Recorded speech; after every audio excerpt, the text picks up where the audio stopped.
Hey guys, Randy here. I've been wanting to do this for a while. You guys have seen my review on the first Child's Play that I did a year ago, and I haven't had time to review the other films, so I just waited another year to do them. Plus, I almost didn't have the time to do them all. But here I am for Halloween month, and now, since I reviewed the first Child's Play, now I'm reviewing the second movie. So here we are. It's my review on Child's Play 2. Now, you may know is that I love this movie. And this movie was my introduction to Chucky, which I might have told you that about on my video on films that scared me as a kid. Chucky was my first horror icon that I got introduced to that he scared me from when I was a kid. I was only 2 years old when I saw a little bit of this on TV, and it scared me. I mean, the character Chucky himself scared me as a kid, and he terrified me, and that's why he is one of my favorite horror icons. He's one of my favorite horror icons along with Michael Myers, Jason Voorhees, Freddy Krueger, Leatherface, many others. So, yeah. This gets a 6.10 on IMDb and it has a 44% on Rotten Tomatoes. So, and in case you noticed, the original Child's Play was by MGM. This, along with the rest of the series, is owned by Universal, since the original was by United Artists.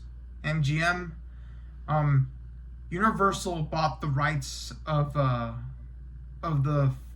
the Child's Play franchise. So, anyway, so the film begins where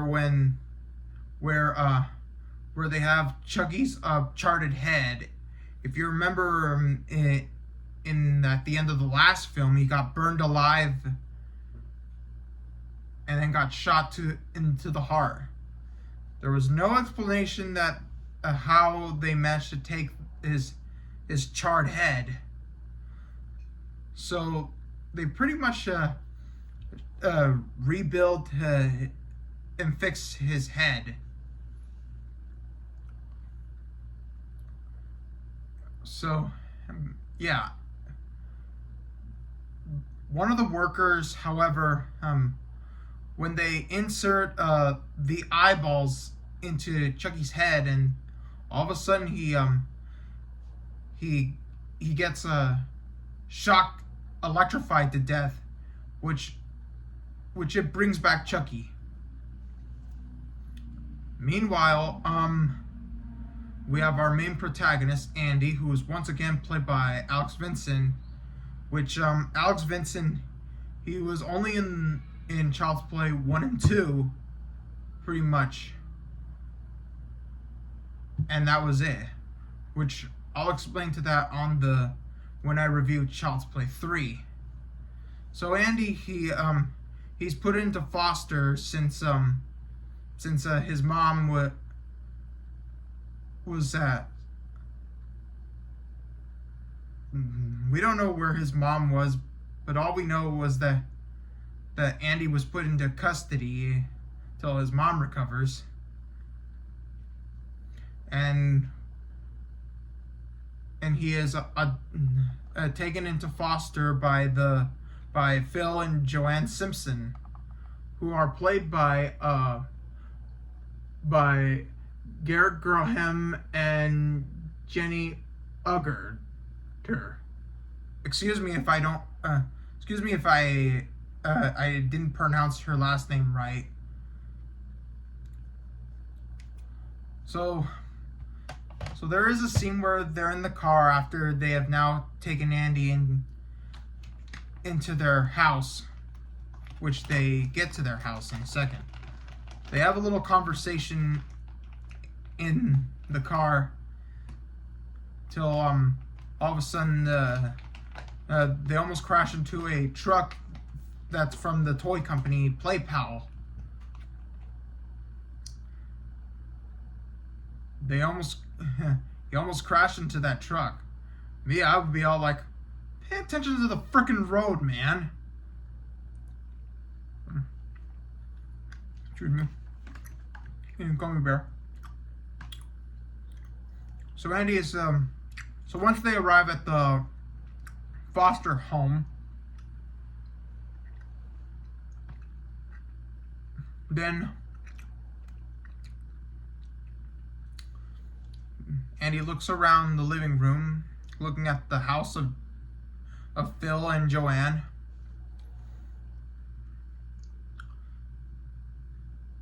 And then we then meet our secondary protagonist, which is Kyle, who is played by Christine Elise.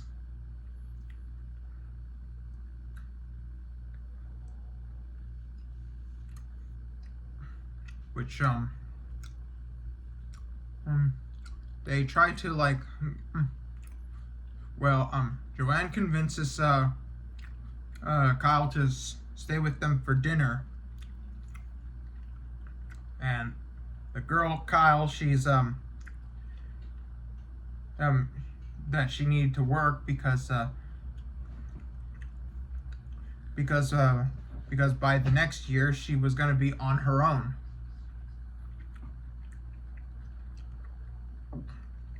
So then we have the part where Andy is introduced to his room, and there was a bunch of toys that Andy likes. Joanne tells him that that there was more in the closet. Andy checks out for more toys in the closet until he runs into some random good guy doll, and then he runs that he thought it was Chucky until Phil convinced him that he tells him that the rule 1 was to not touch the old stuff, and then rule 2 was to not run in the house, and he tells him that it's only a doll, which Joanna apologized that it was there. So, yeah. So then, later on that night, Mattson got off of his job, and he took Chucky home for some reason, even though for some reason his boss told him to stick it up his ass. I have no idea why would he tell him that when he asked his boss, Mr. Sullivan, that what does he want him to do with the doll, and he just randomly just says, "Stick it up your ass."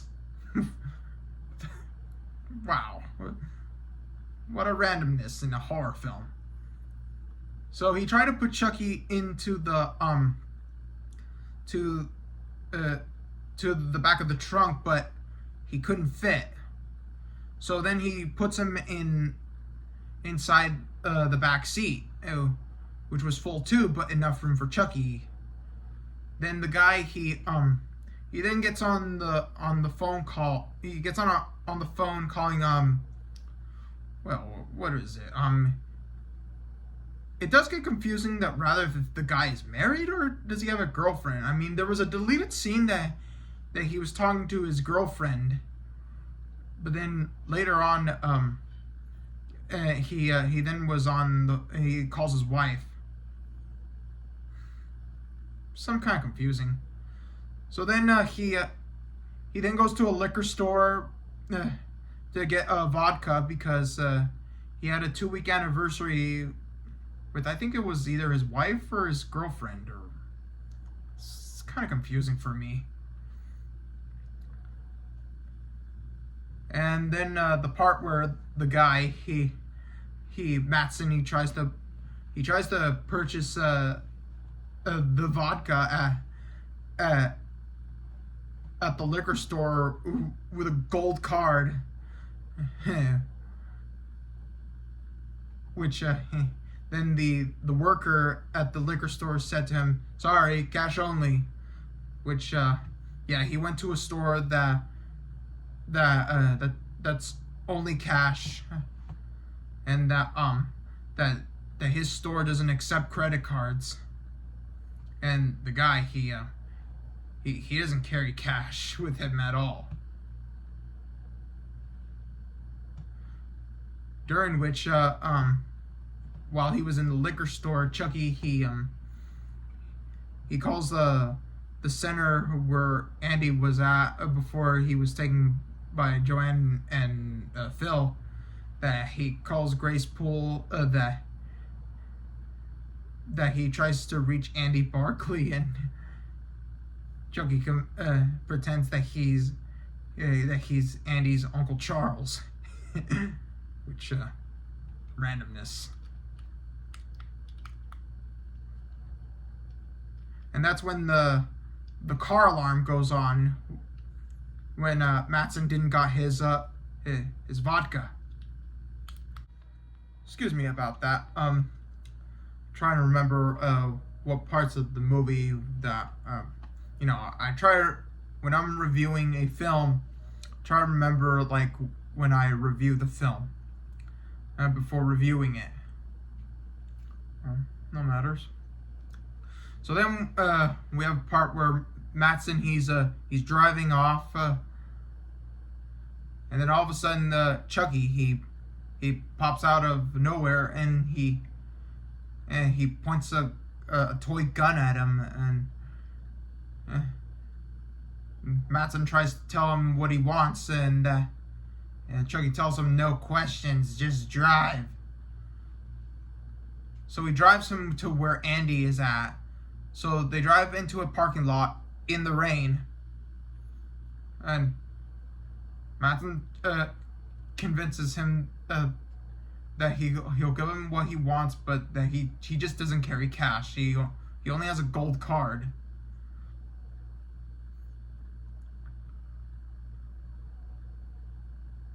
And so he tries to convince him to let him go, to take his car, that he could just drop him off. Chucky didn't believe him, and then that's when the part he strangles him to death. He strangles him to death with a plastic bag. He tried to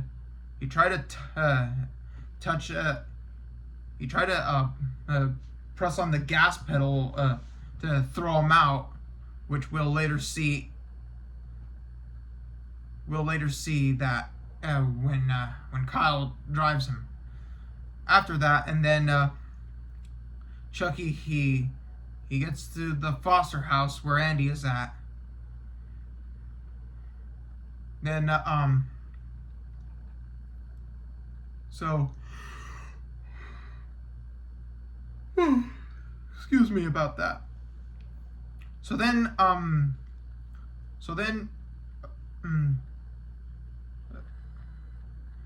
Joanne reads Andy a bedtime story, and just before Joanne was about to leave to go to bed, Andy convinces her to stay with him because he misses his mother. Andy asks her that if he'll ever see her again in a few years. We don't know, because we obviously know that Catherine Hicks did not came back for this movie because she might have been busy with other projects at the time. Especially Catherine Hicks was in Star Trek. That's where she was in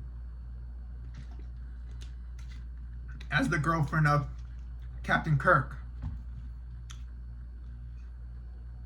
So then we have the part where Chucky runs over to that other good guy doll that Andy ran into, he says something, and the other good guy doll says that his name is Tommy, and then Chucky just tells him to shut up, and then knocks him over, and then the Tommy doll just repeats "I like to be hugged."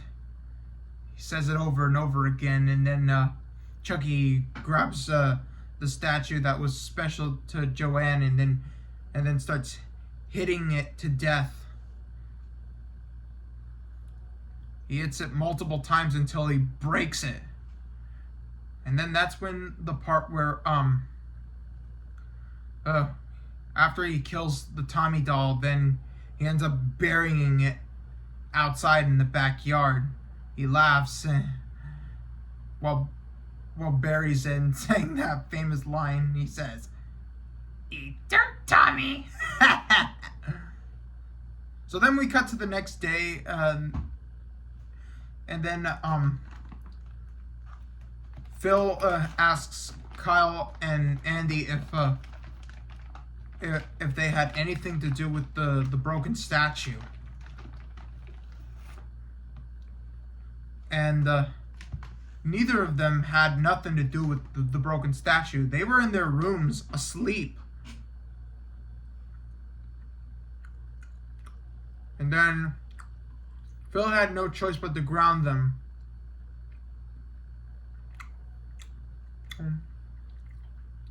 And then we have a part where Andy and Kyle, they do some laundry.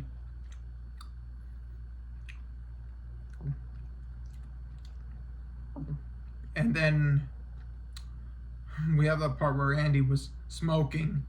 Then Kyle tells him what was he doing, and that Andy wanted to try the cigarette. Kyle tells him that those things are very bad for him. Which, yeah, children should not do any smoking or anything that's bad for them. Which I learned that in the real world growing up. So then we have a part where they're in the backyard. Kyle was doing gardening while Andy was on the swing. Chucky was at the bench.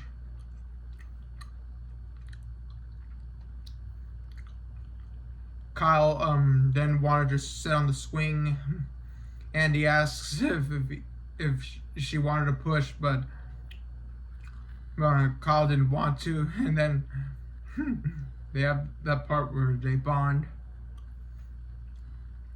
Chucky then sees that they're kicking off the dirt, and he realizes if it was a bad idea that that burying things near a swing set was a stupid idea. Then Phil calls them that dinner was ready. Later on that night,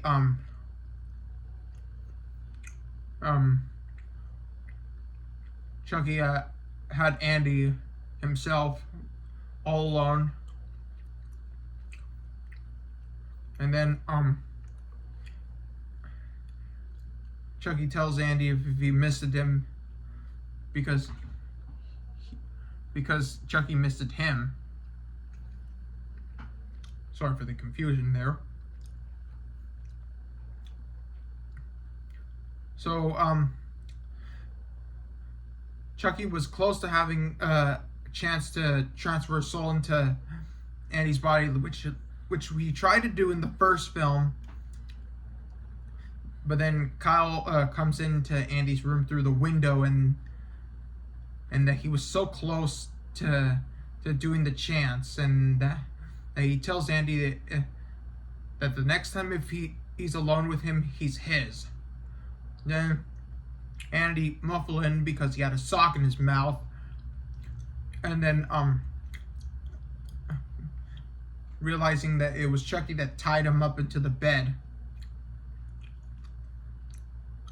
which almost kind of like they tied someone up into a bed like they did in This Is the End, which I'll do a review on eventually.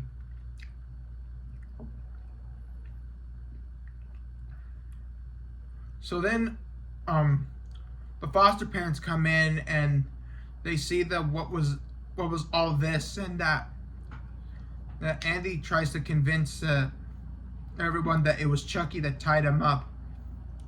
No one didn't believe him, and Phil says that he had enough, and then he takes Chucky and throws him into the basement, and which he did. Then we have a part where where Chucky was bleeding out of his nose, and that he says that he's turned human again.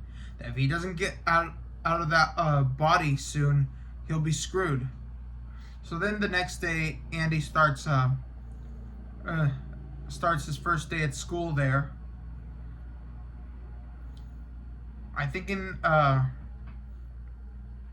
while Andy was in elementary school, realizing what grade was he in? Because I thinking that while he was in kindergarten in the first film,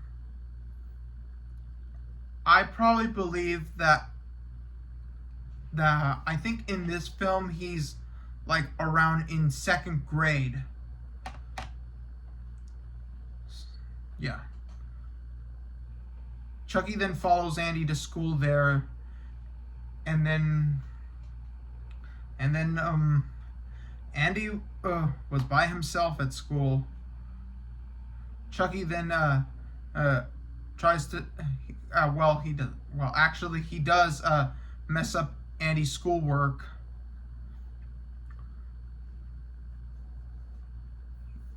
So then we have the part where in class where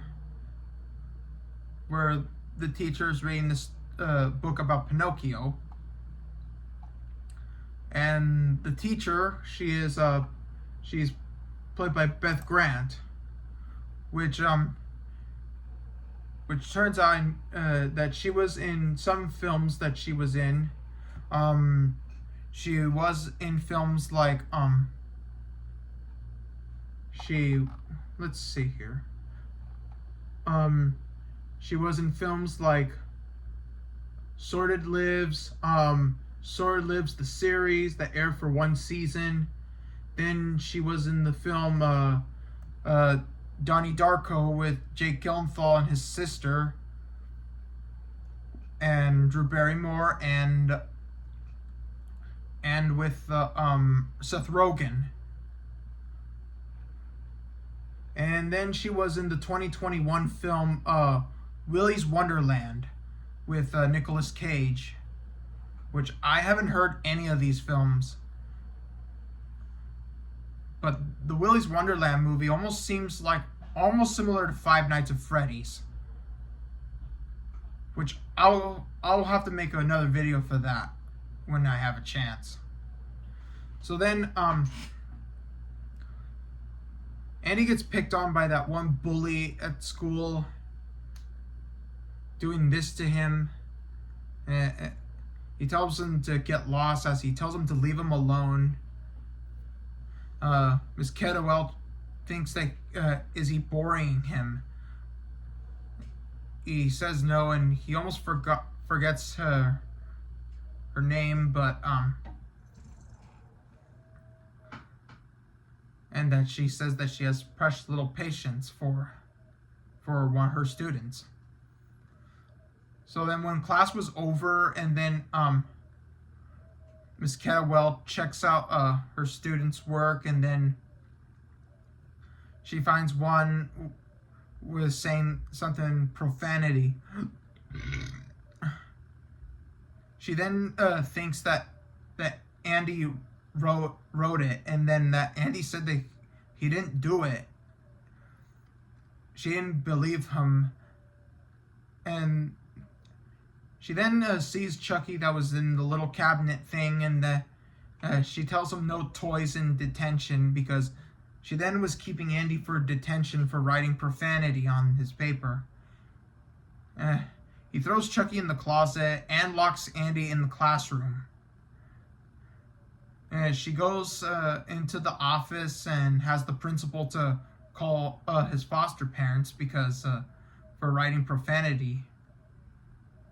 While Andy was in the classroom, he then uh, checks out the closet and then looks inside the keyhole, and then we see that that famous iconic horror scene. Chucky then scares Andy, and Andy, he tried to escape, but he remembers he's locked up in the closet. So then he goes out the window and escapes. So then the teacher, she then comes back into the classroom, and she finds out that she assumes that Andy was in the closet when literally it was Chucky who was in the closet, which almost kind of seems like she made herself an idiot for it, because if you seem to remember, Andy was in his seat the whole time, and then he escaped. So then she might have went out of her mind thinking that Andy was in the closet. Then she got a jump scare from a ball that touched her. Then she puts it back on the shelf on top, and then that's when Chucky pops out and throws her down, and then he kills her to death with a ruler. And then we cut back to the foster home, and Phil and Joanne have Andy to explain what was all this, that why did he wrote profanity on his work, and Andy says that Chucky tried to follow him to school and get him. The foster parents don't believe him, and then they try to convince him that to open the basement door, pretty much.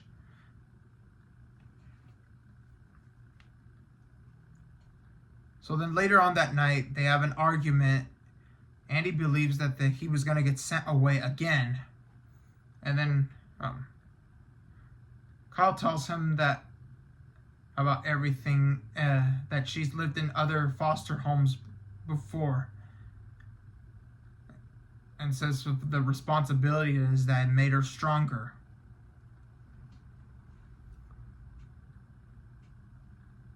So then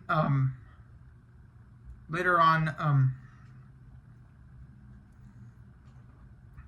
Chucky, he was hiding in the basement, and then Andy planned to get rid of Chucky once and for all himself. Then he gets trapped by Chucky in the basement. Phil then hears a noise downstairs, and he goes to check it out. He sees that Andy had the turkey baster, which is a wireless turkey baster. I have a turkey baster myself, and I've never used it before, but a friend of mine gave it to me. Anyways, back on topic. So then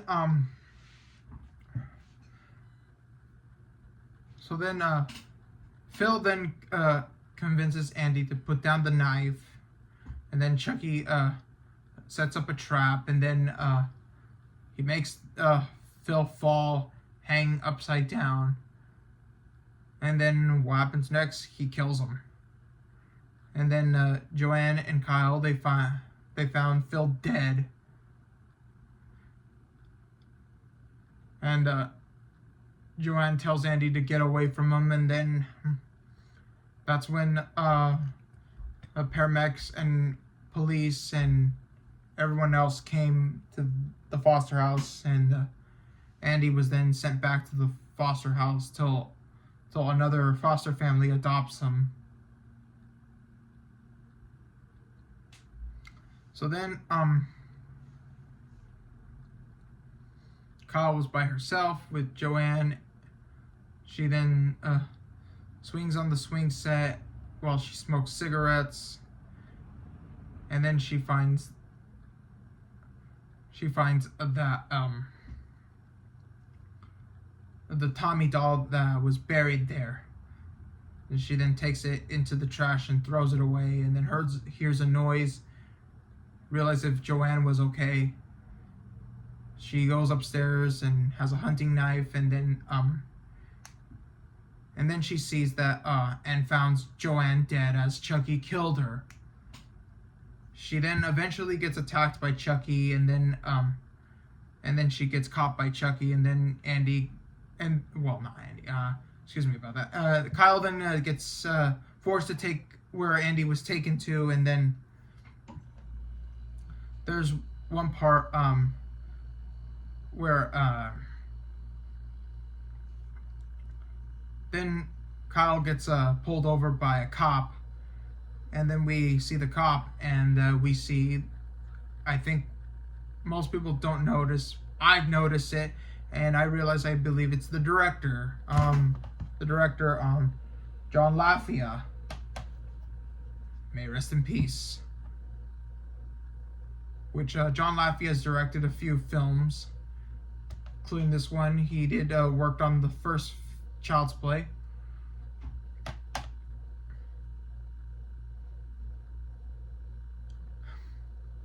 After that, and then Chucky forces Kyle to step on the gas. That Kyle was going to get pulled over again. So then that's when Kyle, she stops the car and throws Chucky out. She then tries to run him over, but then Chucky dodges.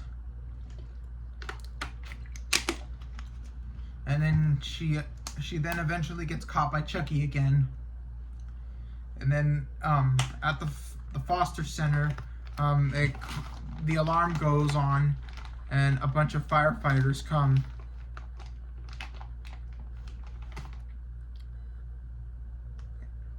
And he then sees that Kyle is here. Grace Pohl, then she sees that if Kyle had something to do with crashing into the center. They then go into her office and they try to have an explanation that what was all this, and Grace then takes Chucky from Kyle, and then Chucky then says, amazing, isn't it? And then stabs her to death, which then she collapses, and the photocopier starts to make copies of her face.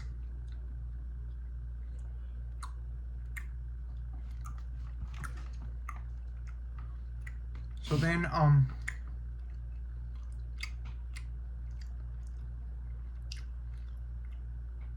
Andy was forced to do what Chucky says.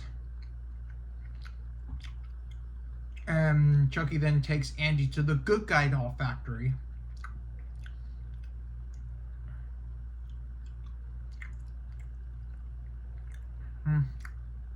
So then Kyle goes after them, and then they made it to the Good Guy doll factory. And then that's where Chucky then finally had a chance to do the chant to force his soul into Andy's body. He does his chant, and then once he did this chant, he bleeds out his nose, but it didn't work, and he does that which then later inspired for when George Lucas got it from, when he did for when Anakin Skywalker becomes Darth Vader at the end of Star Wars 3 Revenge of the Sith. The "no" line. And I think that "no" line was also used in Spider-Man 2 when Doc Ock became when Otto Octavius was Doc Ock, which I'll do a review on the Spider-Man franchise later on.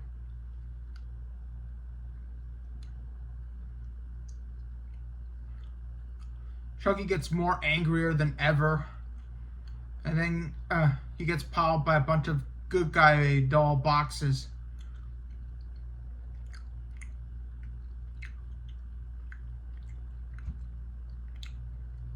Andy and Kyle then try to escape from the factory while Chucky was hunting them down. And then we have a part where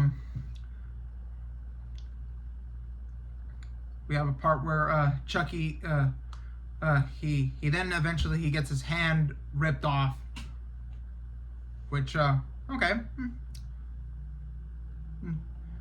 which I think was later used in Leprechaun 2, when Leprechaun he gets his hand ripped off, but then he gets his hand reattached to his body because he's a demonic creature elf, which I'll have to make another. Well, I'll have to make a review on that when I do a review on the Leprechaun series. Unlike Chucky, he loses a hand.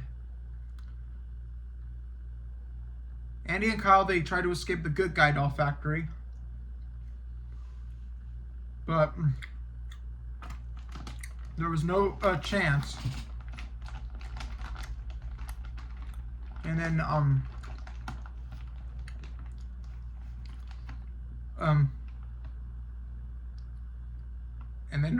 the one of the workers at the factory, they say that one of the machines was broken. The guy had to fix it, and then Chucky he then makes a hand knife. He says that he hates kids, and then he then cuts the guy's he cuts the guy I think in the cheek area, and then the guy he screams as that he gets plastic toy eyes into his eyes as he gets killed.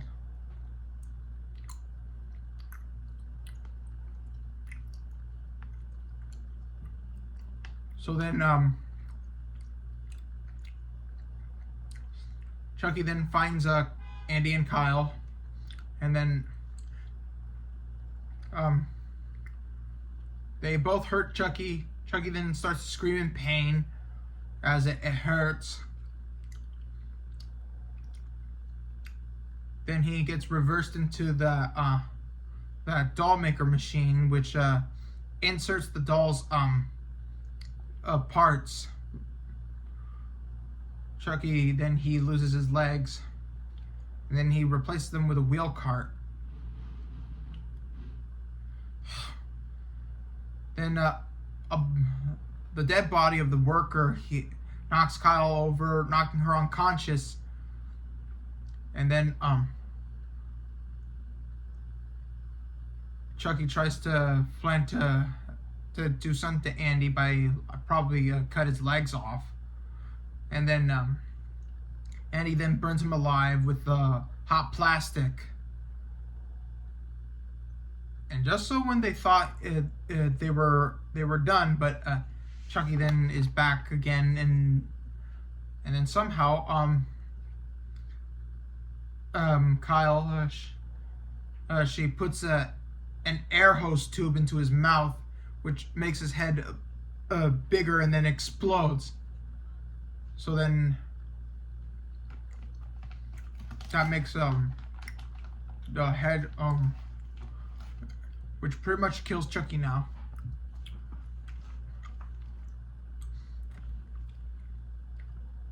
And then they finally got out of the Good Guy doll factory, and that ends the movie. And we have the score,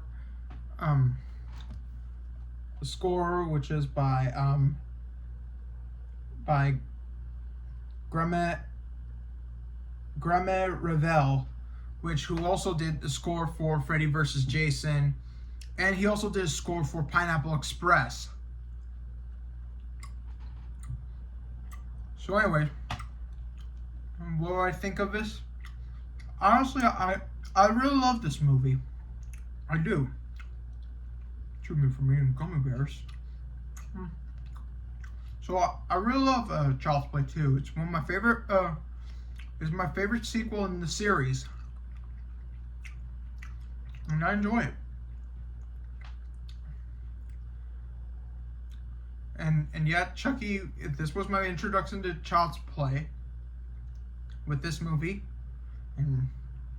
And Chucky is one of my favorite horror icons, along with Michael Myers and Jason Voorhees and Freddy Krueger and Leatherface and Ghostface.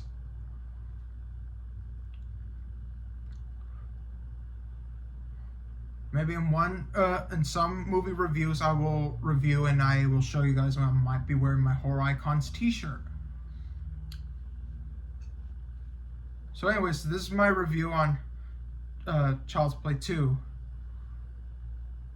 So yeah. So anyways, thanks for watching. Stay tuned for my review on Child's Play 3 when I have a chance. And I'll see you all later. Bye-bye. Peace.